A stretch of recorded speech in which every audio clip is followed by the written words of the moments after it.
Oggi parte una campagna di sensibilizzazione che va ad implementare quella che è già una sensibilità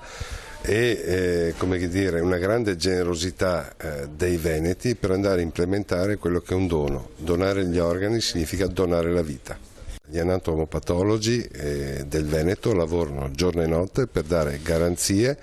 a chi riceve un organo di ricevere un organo adatto, di ricevere un organo sano che dà garanzie appunto di una vita serena, tranquilla, che non darà problemi a causa del trapianto, anzi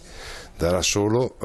come dire, donerà vita ancora. Massimo rispetto della scelta delle persone, ed è per questo che chiediamo che le persone scelgano in vita dopo essersi informate, perché questo va a garanzia delle loro scelte ed è la premessa del nostro lavoro, il rispetto del consenso e della decisione delle persone, dei pazienti. Ci sono 5 possibilità: può farlo nei comuni abilitati quando cambia la carta d'identità, può farlo presso le aziende ospedaliere sanitarie trovando i contatti nel nostro sito, può farlo attraverso il tesserino blu del Ministero, può farlo semplicemente con un foglio di carta firmato e datato che deve tenere nel suo portafoglio, può farlo iscrivendosi a AIDO. Chiaramente chi si iscrive a AIDO è perché è favorevole alla donazione.